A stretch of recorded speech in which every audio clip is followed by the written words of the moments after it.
Vanakkam, Namaskar, and welcome to my podcast, The People I Meet. My name is Shruti Vijay Kumar Vasant. I'm a radio jockey from Chennai, and on today's episode, I'm going to be introducing to you a millennial entrepreneur. Why I call her a millennial entrepreneur is, all of 26, she is someone who's quite literally traveled the length and breadth of India, has started a very, very novel business along with a very close friend of hers, and has dreams as big as the sky. So I truly believe she is a wonderful representation of the generation that is, sort of blossoming and always looking for amazing opportunities as of today, and someone who's always thinking of what to do next. I think someone who truly embodies the meaning of the word of free spirit. I think that's what Mridula represents to me as a millennial.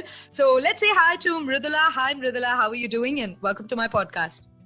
Hi Shruti. Your introductions are always so overwhelming. Like once you're done, I'm like, oh my God, what do I say now? But yeah, I mean, thank you so much for putting so many beautiful words into what I do. And I think the ending of the introduction was perfect. I'm always thinking what to do next, like always. Yeah, so I think somewhere, from the time I've seen you, so to anybody who's listening, Mridula and I actually studied in the same school. I was her school senior. And I think at that point, our relationship mostly sort of just consisted of me telling her, please wear ribbons. Please wear your, pull up your socks and, all of those things that we would sort of, I wouldn't call it ragging, but all of those things that we had to pass on as senior knowledge, to the juniors. Also the volunteering culture we had in school. So, yeah. Right. But cut to today, I think we've had several interesting conversations through our journeys. And we've always, sort of found different ways to connect and talk about so many different things. I think that's sort of bridging the generation gap, if you will, because sometimes I feel when I talk to the millennials, because I'm a true blue 90s kid, right? So when I talk to the millennials... I'm a 90s kid. I'm not a millennial. No, but there's a difference. See, you're still on the nice side of the 20s, okay? So I'm inching towards that 30 number. So sometimes... I feel like you make better usage of the technology rather than us. So you're making better usage of it. Yeah. Okay, then I'm somewhat feeling much lesser like a fossil. So moving on, Mridula. I sort of want to understand, when I said the words, you sort of represent the free spirit, right? I think you truly defined that for me. How did this sort of personality come to being? Because I know, of course, a personality is something that you are at the core, that exists. But also our experiences sort of make us either come out from our shells or, closet us further. So which was it for you? So for me, it was actually a huge transition from what I think people see of me in Instagram today, or what my circle knows of me. I'm known to be the social butterfly, the extrovert, the person who travels everywhere. But like you said, I've had a transition. I went from probably having no friends to absolutely not striking conversations with anybody. And I think I was always to myself. I was like a true blood introvert. But then that slowly changed over the years. And as that changed is when I started exploring, I think, myself and the world. And, I went to MOP Vaishnav, and I think the college also does that to you. You meet people from such different walks of life, right? At least most part of my life, I was in Thiruvanmayur, Besanagar side. I went to St. John's and all of that. So yeah, we did meet a lot of people in school, but again, we were all one clan on that side, right? And then you open up to so many different people. For me, I think an adventure of sort in my life started when I started taking a 29C to college. Right. As simple as that, yeah. Mm-hmm. But that itself was something I used to look forward to every day. That 30-minute bus ride from, home to college was something that I used to look forward to. Mm-hmm. And slowly, that's when I started to know that, okay, there is something called traveling that you can explore, Mm-hmm. And there are so many other things you can do. Until then, I would say I was a dummy to technology. I was a dummy to everything happening around, okay? I used to just, go to school, go back home. I was never over ambitious and everything. But I did grow up seeing my mother sort of always put herself out there. Okay, she was the most extroverted person I know. Like, she would fill up an entire room with like so much laughter, and she was loud. Okay, and she can talk to anybody. So I did see that, and she used to also, like, pull my legs sometimes, saying, you're like so silent and you won't even talk and all that. But then all of that finally happened to me in college. So yeah, I've had a transition, and I think from taking a 29C to taking like flights in Jordan, like, yeah, life's gone a long way. I think that's a very honest admission of a switchover, right? Because in a transition, see, to be very honest, when we talk about personalities, right, we know people, or like you rightly said, when you look at somebody's social media, given the sort of extent that our lives are out there today, there's no privacy in terms of, because you choose to put these things out to the world, right? So when it comes to that, there is a core person inside of all of us, some of which we keep very personal, some of which we keep very private and protected, but some of which we do display to the world, and that sort of attracts a certain group or a certain, a comfort zone for us, where I think sort of, your circle, like, I know you have a very close set of friends, you're very attached to that particular group of people. Oh, my friends are everything. Like, right. I think in my life, it's been like, if you say it's 50% family, it's 50% friends, and not like 70-30 ever. I think they made me who I am today. In terms of family, it's like a much smaller circle for me. I have like my grandmom and my dad pushing me towards doing everything. And I must say, when I was talking about the transition, I think it also happened because, like you mentioned about being free-spirited, right? That mainly happened because in my house, there was no such thing as you cannot do something, or you have to do something. I was never told what I should do or what I shouldn't be doing. I'm not saying like I was 100% successful in everything I did. I did fall down. I did fail in a couple of things, but they let me fail and get up on my own. They were always there backing it up, saying, okay, if something didn't work out, fine, it's okay, move on to the next. That was always the attitude at home. There was no, let's sit and talk about what you went wrong in, let's like microanalyze it and blame you for the rest of your life. That never happened. And I think the transition also happened because, so in first year of college, I was like any other college kid.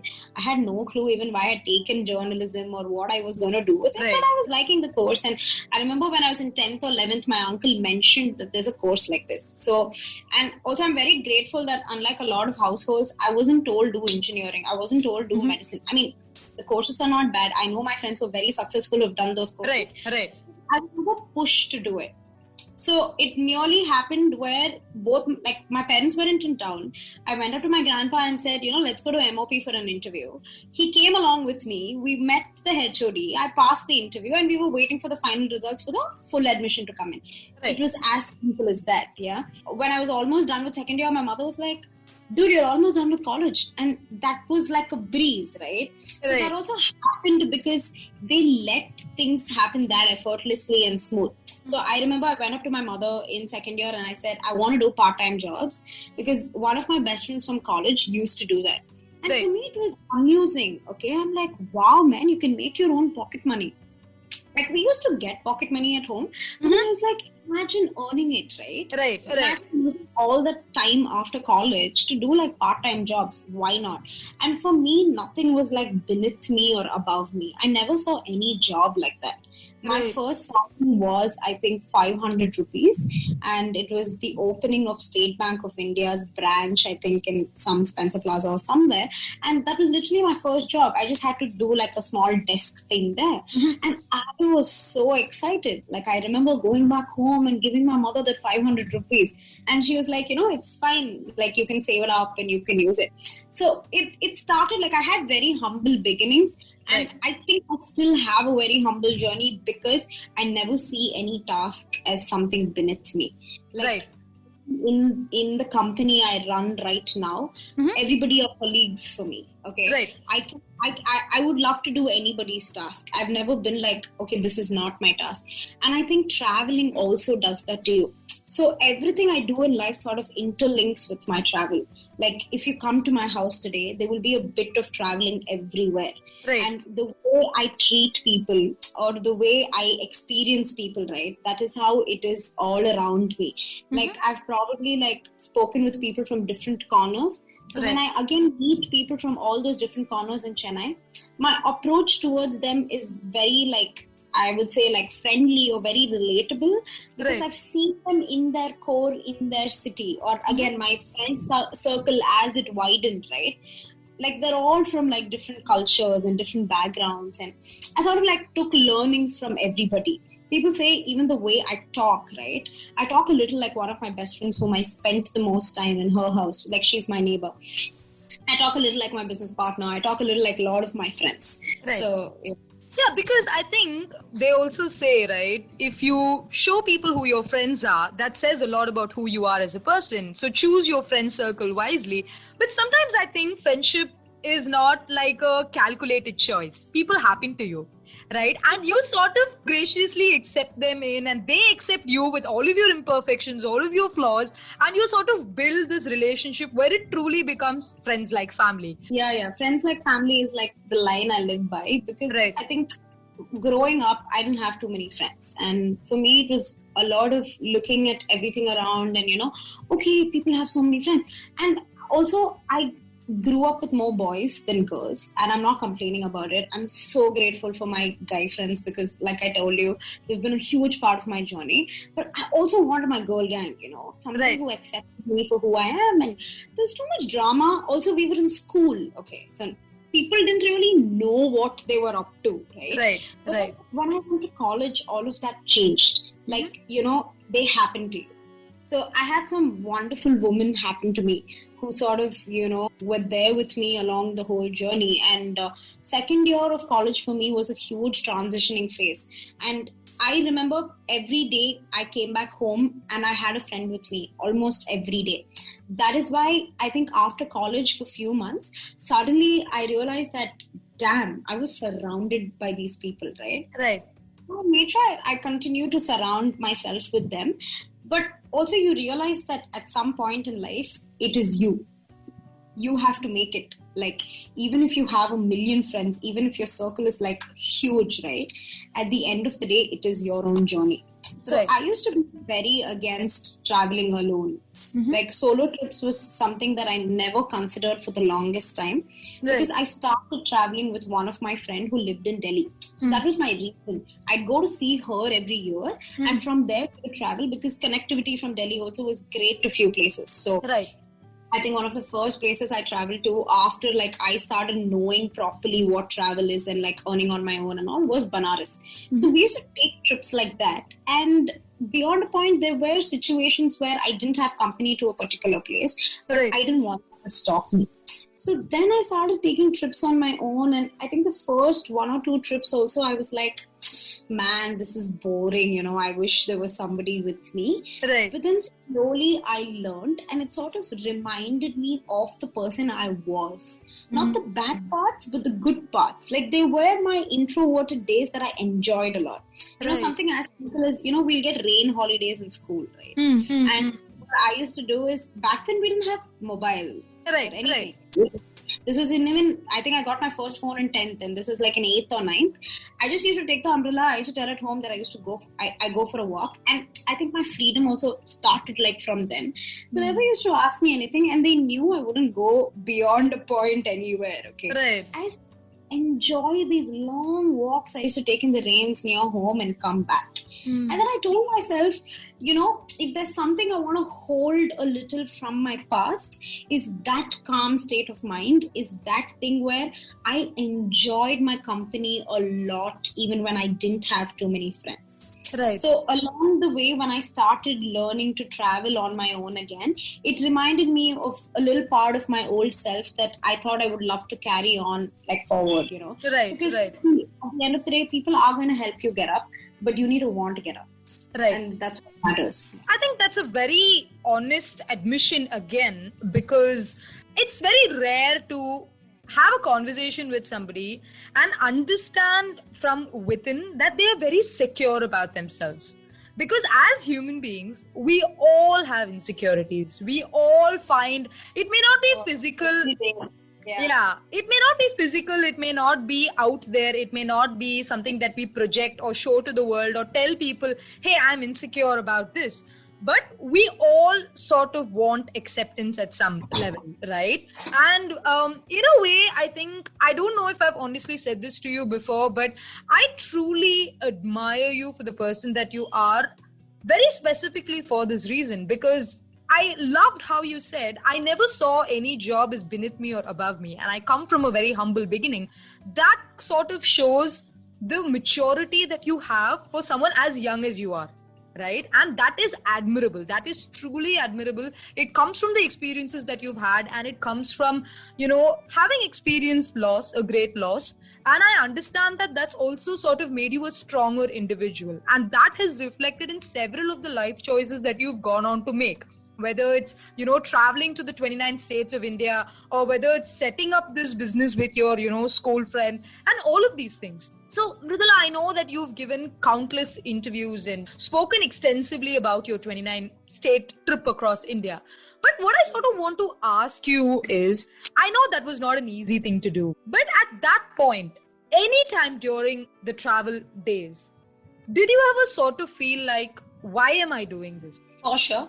I think because it started also, I wouldn't say vaguely, but see, for me, it was more like it was a mission, okay? Like, it wasn't like a leisure trip. Like, I was on a mission. After mom, I used to keep a lot of friends around me, because that was more like, it was a hobby to be with them and spend time with them and everything. But I also knew slowly that I needed a purpose. Every time after I finished a project in life, I needed another project. I needed to constantly do something, right? So, after I was done with college, I almost immediately went for my master's, because I couldn't sit I couldn't sit idle. Right. I went to Melbourne for my master's, and I actually dropped out of my master's course in Melbourne because I felt seasonally depressed. And it wasn't something I expected that it would happen. Like growing up, I've always wanted to do masters abroad, yeah. And my father and grandparents also were always up for it. Like I told you, they never asked anything. Like I got my admission, I said I want to go, and they said okay, go for it. I was all prepped, and it wasn't like I was going to an alien country because my sister was staying there with her kids and everything. So I had company as well, but I've never felt more lonely in life. And I also think it happened at a bad time for me because it happened exactly 1 year after mom passed away, and sort of everything came running down my brain when I went there because there were lesser people around. I was still making friends, but even though I was trying really hard every day, the season just put me off. Like it was majorly cold.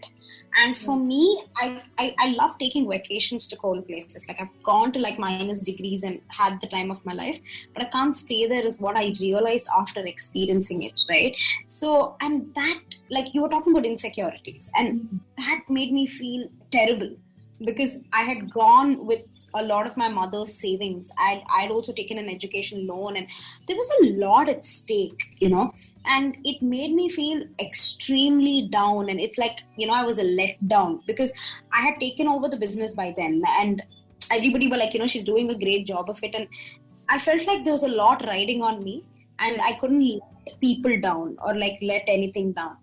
But then one day I sat down and I couldn't take it anymore. I think it's when one of my best friends had done a Skype call, and they were like, what's happening? And her parents were also on call, and I broke down. I couldn't take it anymore. And they were like, dude, come back. You don't have to stay. So then I gathered I don't know if it should say I gathered the balls or whatever, but I wrote down an email to my grandparents and my father, and I said, I can't do this anymore. My course was going great. I'd gotten even a distinction in a paper and everything, but I wasn't happy. Right. Yeah. And it was the first time I was actually opening my mouth and say I wasn't happy. I had never said that before. Even during my low times in life, I'd always knew how to like cheer me up. And I got no reply for the email from my grandparents or dad, and I was concerned. At that point, I was like, okay, what is happening? Like, what are they going to say? And then I WhatsApped them saying, I've dropped you guys an email. What's happening?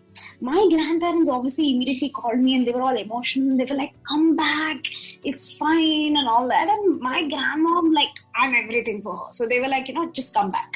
And then my dad just slyly replies on WhatsApp saying, Reddit, come back, dot. Okay. And I think those words stuck to me till date. But after that, I definitely thought twice before I went somewhere because I had a setback, right? But then I came back and I immediately joined an internship for 6 months because, again, sitting idle at home, like I was going crazy. And I joined like my another master's course in Bangalore again. And that is when, so my grandparents were a little concerned. They were like, you're going to Bangalore again. I said, see, it was the country and the weather switch. When I'm in India, I will be fine. That's when I realized like I'm this India fanatic, okay? Right. So I went to Bangalore and I slowly started picking up traveling like I told you. Like I went to Banaras before I joined college. And then I went to Dharamshala. Like sometimes I couldn't tell at home that okay, I'm leaving college for like 2-3 days and going for one mini trip and coming back. Like they know now, but back then they didn't know and I didn't tell them. So I used to do like a 32-hour train journey. Make sure they don't know in those 32 hours I'm in a train and all that. But it was never a purpose, okay? I was still doing it as leisure. It was fun. It made me happy. And then I remember picking up this book called Around India in 80 Trains. And I picked up this book at a point in life when nothing was really going well in terms of, this was after the Melbourne setback, okay? And I needed a distraction apart from my internship and everything. Like, I wanted to get myself involved in something. And this book hooked me up. And it's by Monisha Rajesh. So I kept reading it. And I realized like a little more than halfway through it, I was on this journey with her. Yeah. And you can write about one train journey. You can write about 2 train journeys. But how can you write about so many train journeys that India is such a vast country. Right. But again, that is the reason why you can write about so many train journeys. True. She talks about not being accepted into temples, and she talks about lovely families she meets on trains, to the toy trains she takes, and she does the Kanyakumari to Kashmir thing and everything. And I was like, damn. Yeah, it was not like because she was an NRA, she had too many budgets. Her budget also was like, minimum. Because, I mean, she's traveling in IRCTC. As Indians itself, we think twice to travel in IRCTC sometimes. Right. I was always heavy on trains rather than flights. Right. So I was like, dude, I want to do something. And I've always wanted to write a book. Right. So I was like, I have to do something. But then that was just merely a thought. And the traveling also just happened. And then I moved to Bombay after Bangalore, where I got my first job. So that's when a lot of people called and said, oh, the big bad city, do you want to move to Bombay? Again, my grandparents were a little concerned. But then my dad was like, what, go. Because my dad stayed in Bombay. My grandparents have stayed in Bombay. They're like, go. It's fine. And I think by this time, my dad knew that you put her anywhere, she will survive. So I was like, I want to see what the great deal about this city is. Right. And I heard that it's the city of dreams, right? And I'm a very filmy person, like very filmy. So I'm like, I want to go to Bombay and I want to see what the hype is about. Right. And man, it is really the city of dreams. Like everything I am today or everything I learned in terms of my career, it all started in Bombay. I think my independence of staying in another city and my traveling and my health was really bad when I was in Bombay. It was not because of the city, but just the timing. My health was very bad. Right. Despite that, I was still traveling. So it taught me a lot, right, Bombay. And so during this, I think I had actually, so I worked my ass off for the first 6 months in my job without taking any off. Because I wanted to accumulate my leaves. And I'm always the person who's like, what will people think if I take too many offs? Even if it is the offs I'm entitled to. I am like, like it matters a lot for me. And despite that, there were few people who were like, okay, she travels only all the time, and she an office types, okay. Right. I always completed my tasks on time. I was there when I had to be there. But the 2 days I got, right, the weekly 2-day leaves, I would make sure I make use of it. But I didn't do that the first 6 months. And 6 months later, we planned this like 12 to 13-day trip. So the purpose actually, it started because my best friend's sister was getting married in UP, in Uttar Pradesh. He was like, you guys should all come for the wedding and all. So me, and he had also invited my friend back from Chennai. So we both decided that, okay, we'll go for it, but why just do that? We'll do like a long trip. And he also does like yearly trips and takes a break from work. So I mapped the whole thing and we did everything. And I hadn't even realized that we were covering about 7 states in like, I think, 15 days or 12 to 15 days. And it was not like a hurried trip also, but we were covering 7 states. So we started from Bombay and we went to Pune, and then we did like Delhi, Jaipur, Shimla. So we had a bucket list. My friend wanted to visit the Golden Temple in Amritsar, and I wanted to see snow because until 2017 Jan, I'd never seen snow in my life. So that is it. That was our purpose. That was our mission. And he was like, you do whatever you have to put me into that thing to go to Golden Temple, and I'll do whatever I have to go and see snow. And then I realized, okay, this is the beginning of something. Towards the end of the trip, when I actually managed to do all that. And those were the days when we used to Snapchat more than Instagram. Right. And people following were actually like, man, where were you yesterday? Where are you today? I'm like, okay, this makes a lot of sense. Like, why don't I start it now? Yeah. Right. And I think I started knowing about travel, and growing up, I used to Google about Rajasthan a lot. Very fascinated by the palaces, by the architecture there. Any place that has a lot of architecture, I will go. Like, I love it. And like going to Jaipur was like a dream, like the city palace doors and everything. Like, I think in that moment, like I would even tear up. Yeah. Right. So basically, Shimla has this ice skating place where it fills up with snow, and they don't like skate anymore during that season, and they just let the crowd like pay a small fee and go and play in the snow. So we were making snow angels and all that. And see, basically, I entered Shimla and I could see frozen snow a little bit here and there, but I never saw like a full ground of snow. Right. So very difficult, very, very difficult to satisfy me. I can never be satisfied with anything. Okay. That is also why I chase perfection a lot. I chase things a lot because it takes a lot to satisfy me. Like sometimes I wish I'm not like that, but I'm also very ambitious because I can't satisfy myself. Right. So we're not going to see snow. Right. Let's take the bus and go somewhere else and all. But then we sat down for lunch and my friend was like, we'll eat and we'll search for snow. And I turned to the left and I found the ground. I was like, That is it. I don't know how we need to go to that spot. I don't care how, even if we have to jump there, but we have to go. Right. And it was like a 25 rupees ticket. And I always remember it as my, 25 rupees was all it took. That was the ticket to happiness for me. So yeah, when that trip ended, I decided that, okay, I'm doing this. Let's do 29 days. And actually, in everything, I'm a little late. Like I started my travel page on Instagram late. Right. And also I was working. So content creation wasn't like a main thing for me. Right. I saw more than I recorded. And I have pictures, definitely. I have videos, but I didn't like do it in a content creation thing. Like when I today, it's amazing the kind of things they do, and they're all self-taught. Yeah, it's brilliant that they live in the moment also and they record. I'm not quite sure if I can do that, but I'm at least happy that I have done enough where I can chronicle it. Right. Obviously, I got busy with work after that, and we're procrastinators, and the book is still going on. The chapters are all there bit by bit, but I know that my life is going to be incomplete until I publish that book. Right. So that's how it started. So I know I gave a very long answer to your question, but that's how it started. I didn't have a purpose in the beginning. Right. When I did find out that I have a purpose behind this journey, it was a ritual. If I didn't go anywhere on a particular weekend, it's as though I didn't finish a task. Yeah, sometimes I think it's about those little moments. It's about those experiences. It's about, you said, right? It was just that 25 rupees was your ticket to happiness.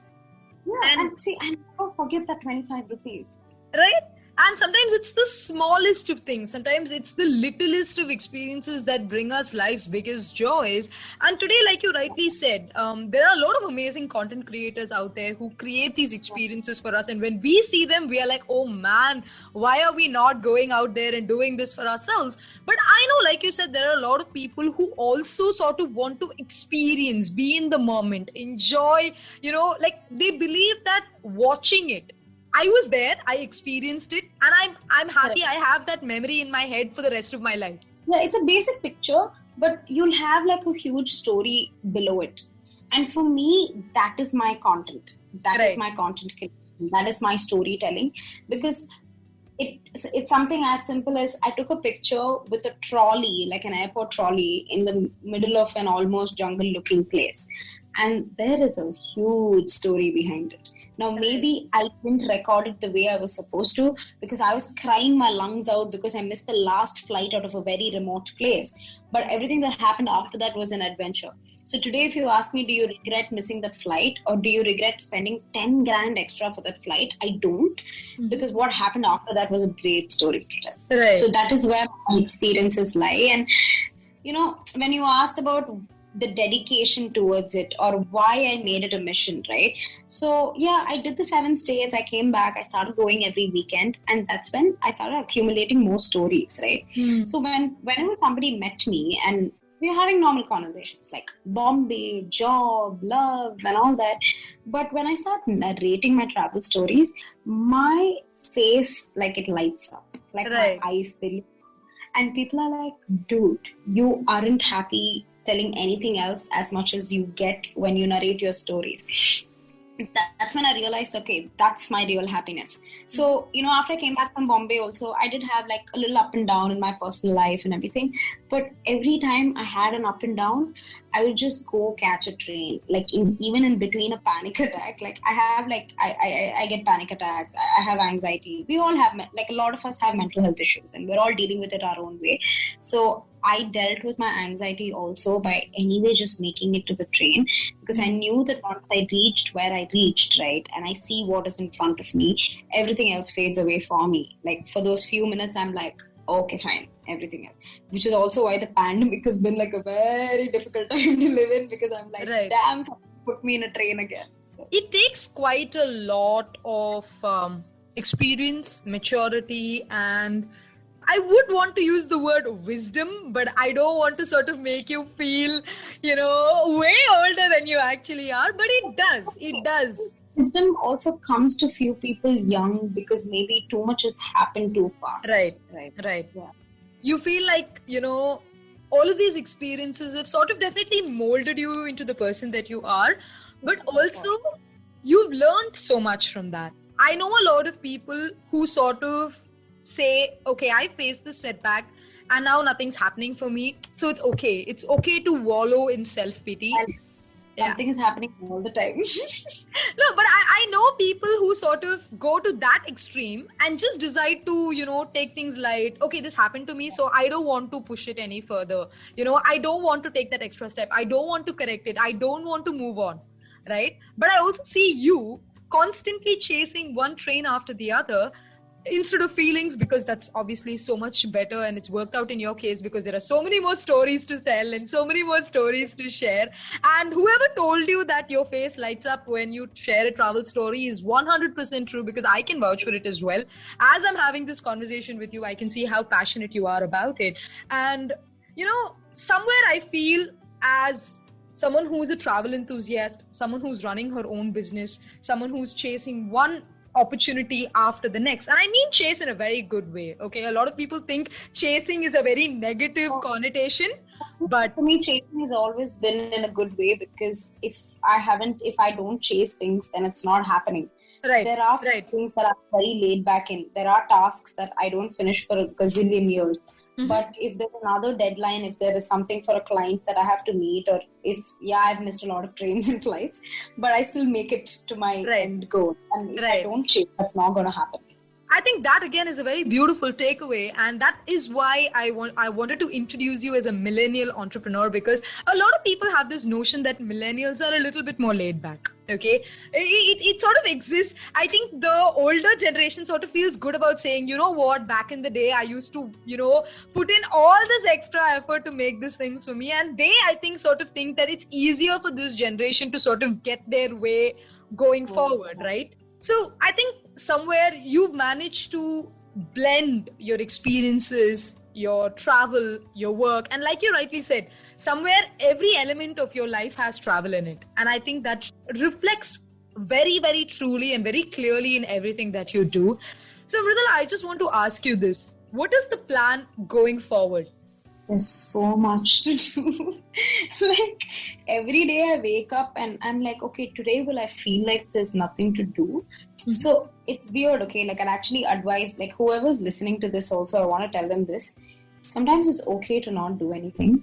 And it took me a lot of time to sort of learn that, yeah. Because see, growing up, I saw like both my mom and dad put in a lot of hard work to make ends meet, yeah. I have seen them toil. In her, I think during the last days of my mom, she used to say, oh, you used to ask me like, excursion money and all. And sometimes I used to think twice. And then today when I think about it, I realize that, it's fine. I should have let you. But again, it's their little savings that, put a roof on our head. And that's why I even spoke about humble beginnings. Because for me, I know the value of even like 10 rupees. Yeah. And like I told you, everything is interrelated, right? So I think when I went to Assam, I stayed in a school. And I know one friend of mine back from Chennai who volunteers there.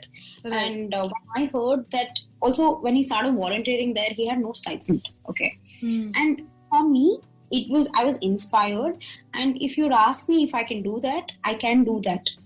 Basically, my motto in life is, I will chase things because I want to get somewhere. But that has nothing to do with the sort of, does it like double my monetary value? Right. It's more about, am I chasing my passion or am I chasing money? Because I feel like when you're chasing passion, the second one will anyway fall into place when it has to. Right? So when I hear from people like this, right, at the end of the day, even though, like, how you say I do a lot and all, I still feel like I'm not doing a lot because I see people around me, right? They're still doing more. So because of all this, I also had this slight thing in between where when I didn't do something, it sort of took a huge toll on me. I was like, I'm not doing enough. I'm not doing enough. Yeah? And then I had to like sit myself down on a few days and say, it's okay to not do anything, but you need to know when you need to get back to the game, right. You need to know when you need to take a step back.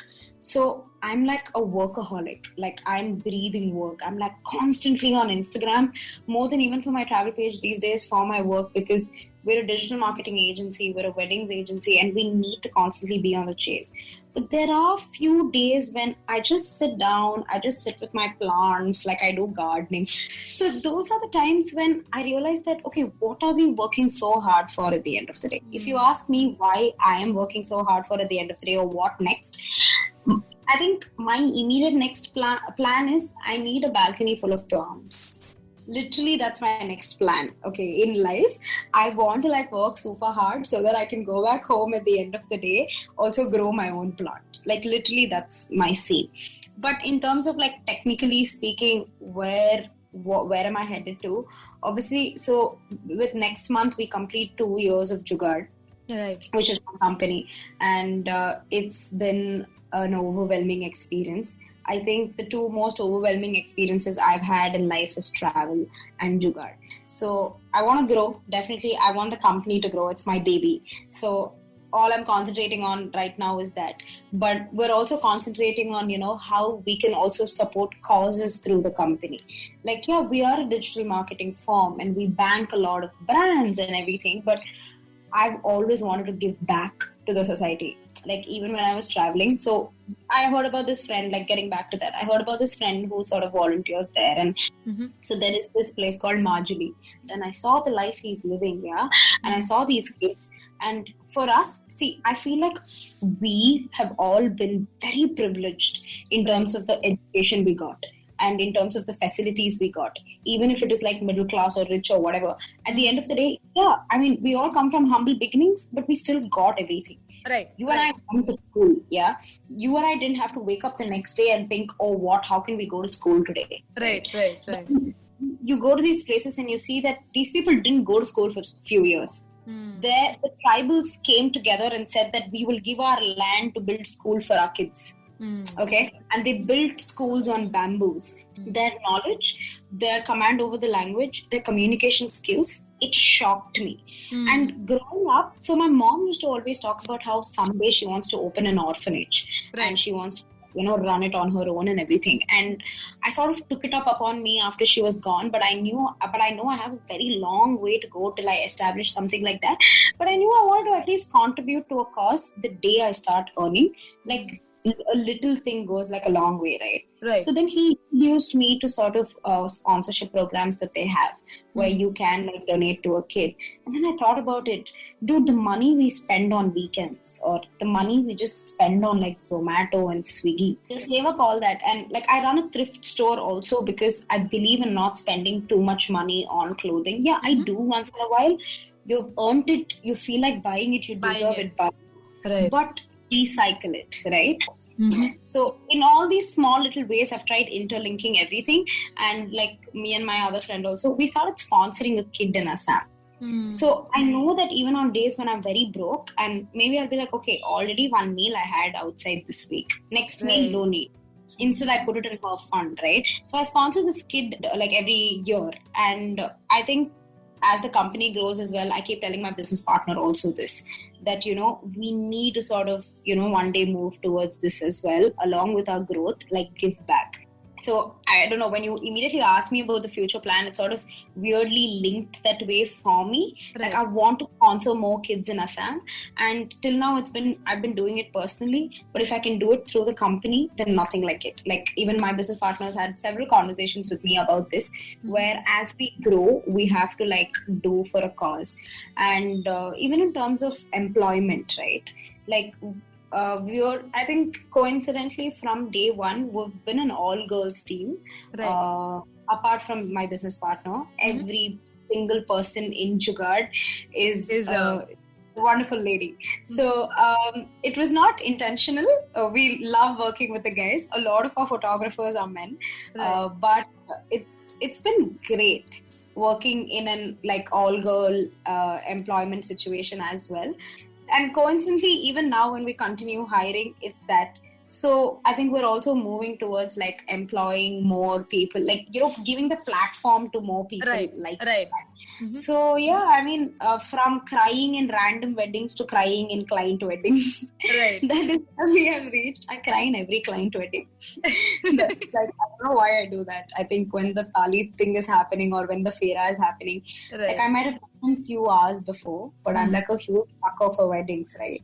So from that to covering weddings. So future, I just see us doing more and more of that kind of work, where I want our clients to like be like friends with us, where they trust us like family and friends. I want to always goof around with my client and get work done. Like, goof around in a very playful sense, but I want them to relate to us. That's the kind of relationship we've always maintained, and we want to continue doing that in the market. And at the same time, I want to be a digital nomad. So this is something I've been working on for a while now, but the pandemic sort of pushed little plans of mine. I can't be a digital nomad without having the sort of team I have. So I'm again very grateful to the team I have, because they make things happen, right? So the past 2 years, I've sort of taken a little step back in terms of my traveling and in terms of the things like my writing and everything, because you have to put your concentration in one thing wholly, and I've had a huge problem doing that in the past, and even now sometimes, where I want to do so many different things at once. As you grow up and as you start your own business, you realize that sometimes you have to give your full dedication to that one thing. Do small little things at the side, and your time will come to go back and do the things you love to do. So apart from growing the company, apart from constantly keeping these initiatives in my mind. So I make sure that either during my mom's death anniversary or my mom's birthday, I make sure that I do some contribution or the other. And on particular years when I get very busy, I feel very guilty for not having done anything. But I try my level best to make up and do something for somebody. And apart from that, I want to be a digital nomad where I want to go off somewhere and sit there for 10 days, get my work done, but also travel. And I feel like finally that way I will write my book. I want to be a published author. So that is something I'm working towards, because I feel like I want people to hear the kind of stories I've experienced. Because it's too great what this country can offer. Like, it has been intimidating as well. But I'll tell you the one thing, I'm also telling this today, I haven't really written much about being a woman solo traveler on my page. Right. But, a lot of people have asked me this question. They're like, as a woman solo traveler, what are your future plans? Or what have you learned? Or what do you think is the future for women travelers, especially in India? Or even in abroad places, it's not all safe everywhere. Like, I think I went to Europe on a very shoestring, like very, very tight budget for like 25 days. And see, you will hear, from a lot of people like us, what it was when we traveled alone. But until you do it, it's not going to change. Right. Until more people actually put themselves out there, it's not going to change. Right. Again, others are not going to come and uplift the way women solo traveling is going to happen. Right. We have to uplift ourselves. We have to sort of bring in the change where we have to get out there more, and we have to say that, hey, you know what? I am doing this trip. Yes, it is extremely important to be careful. You need to have a plan B. You need to have your emergency contacts in place. Don't like randomly go off like me sometimes. But you need to have that instinct on what you can do next. Because see, a lot of us have also had bad experiences. I'm not saying I haven't had bad experiences. Growing up, I have had bad experiences in my area itself, where a random guy has come, done something, ran away. I've had those experiences. So, and I when people came and told me, why weren't you alert? I'm sorry, that's not an answer I can take. I wasn't alert because I was in a shock that somebody just abused me or something, right? So when you're traveling, you got to be way more careful, like when you're taking local trains and all that. So it's not in all of us to be very alert, but it is in all of us to be more daring and get out there. And I feel like in the future, a lot of us can do more of that. So that is something that I would probably definitely want to like put out there, talk to people about, and sort of, give them that push. Because you realize that, see, I've gotten that push from my friends. Like, I remember once before going to Europe or something, I think I fell short a few of my funds, or one of my payment, I still didn't have Jugaad then, and one of my payment was coming in late or something, and I was on a very shoestring budget, right? I remember my friend coming and telling me that, I've saved up some little money, and you can take this for now, and I trust you more than anybody, and I know you'll return it back. But I'll be very happy seeing, I'll see the world through your eyes, and I don't need anything else. So go get your dreams. And I feel I've been very lucky in that way with people coming and telling me these things, because sometimes I felt very silly that I chased something like traveling as like a huge mission. So I tell my friend, is it bad that I'm thinking like this? Somebody asks me about my future. Like, I haven't done Andaman, I haven't done Lakshadweep, I haven't done so many other places in India. I want to do US, I want to do Africa, I want to go everywhere. Okay. So that is what I tell people as my future plans. And I want to go back to the school in Assam. I want to volunteer for at least like 15, 20 days, or at least 2-3 months if I have that bandwidth, I want to do these things. And they tell me that you're not silly to think that way. It is not silly what you're chasing, right? So that's when I realized that, okay, I have these people telling me that what I'm chasing is not silly.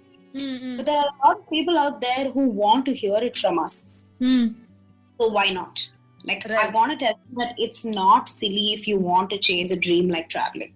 Or it can be any dream of theirs. And because we live in a world where, as a woman, we have to think twice before doing something, all I really want to say is, you need to put yourself out there. People are going to talk any which ways. Even if you're sitting at home, even if you're putting yourself out there, people are going to talk. Like, I have had a lot of people talk things, yeah. And I've also battled my insecurities. I've had people make me feel otherwise. But I'm like, you know what? Like, I don't care because I believe in it. And my immediate circle pushes me to believe in it. So, like, don't give a damn about what people say. That's what. Wow. Like, I mean, I think to have so many of these answers for one question actually says a lot about the person that you are. Very honestly. No. I mean, see, that's the whole point of this, right? To have these conversations and get these stories out and tell people, hey, do it because people believe in you. And I think that is so important. So kudos to you, Mridula, for chasing after that dream and showing people that it is okay to be doing whatever it is that you're doing and doing it in your own inimitable style. I think that is beautiful. And I just wish you lots and lots more of this happiness in life. Everything that you get through travel, everything that you get through Jugaad, may your dreams grow from strength to strength, and may you continue to be this silly goofball that's always looking for adventure. To like learn, like I'm very technologically handicapped, even though I travel a lot. I'm learning to record more. I'm learning to capture better, use better phones. Like, I get scolded at all the times. Like, people call me a kanjoos and all. But then, like, only if I can be a kanjoos then I can also do so much. And sometimes it's not even about how much you have. Sometimes I'm more like, yeah, I have, but why should I? I'm like that. True. Okay.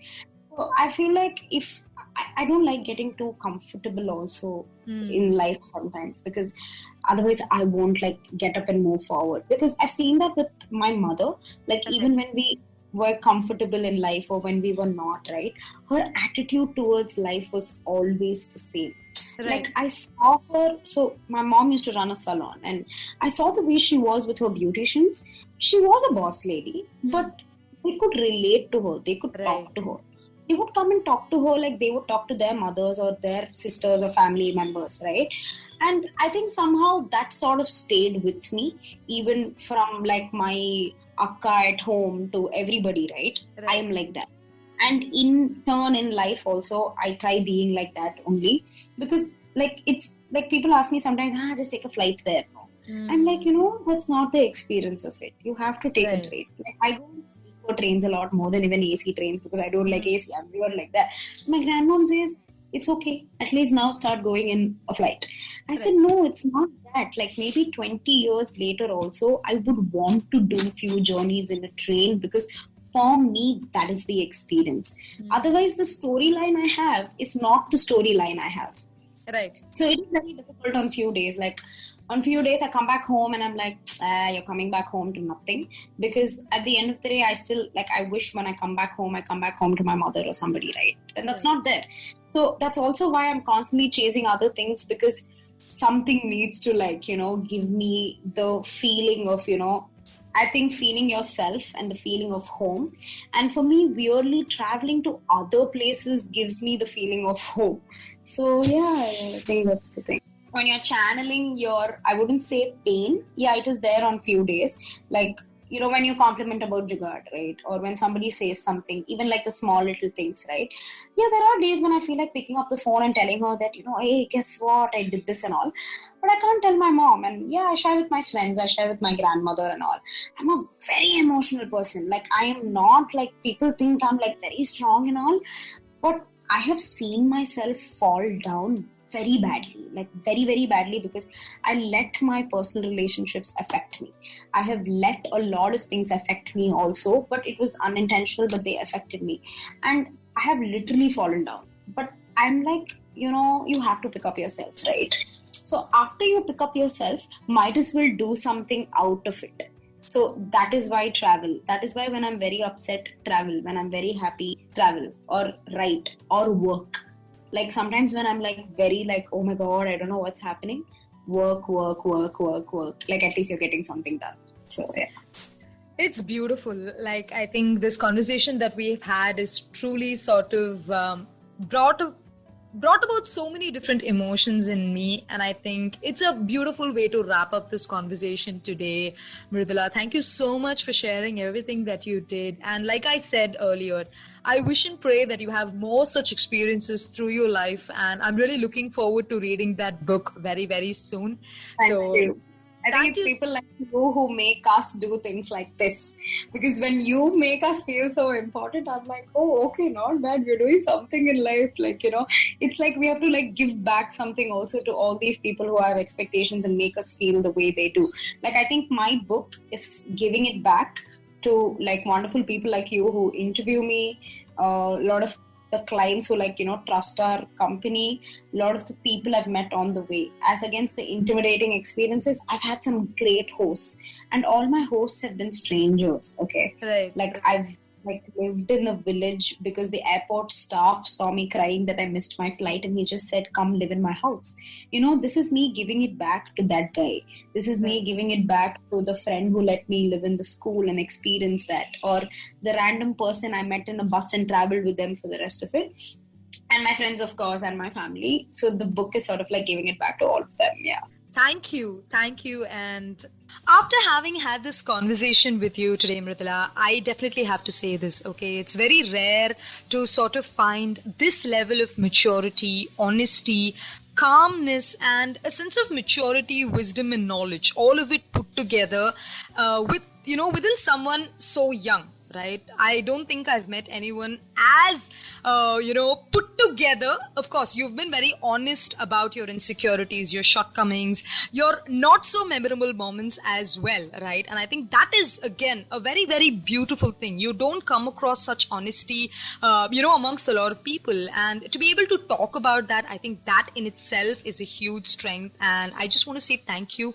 Thank you so much for sharing all of these beautiful stories with me today. I know that we didn't sort of talk about your entrepreneur life. I know that is something that you're deeply passionate about as well, Just Jugaad, but probably that's a conversation for another day. But this is the sort of conversation that I wanted to have with you today, the real, raw, the imperfections, because we all, like, you said, we portray this life of ours on social media, but I wanted to delve deep and talk to Mridula, the person, and that's exactly what I think we sort of did today. I love how you spoke so honestly about your imperfections, your failures, and your success also, all of these beautiful stories, the passion with which you want to share stories. I think that is so, so, so beautiful. So thank you so much for joining me today and having this conversation. And I wish you an adventurous life that's filled with a lot of train journeys, and may life take you wherever it is that you want to go. I hope you find happiness. And on that note, it's time for me to wrap up this beautiful episode of my podcast series,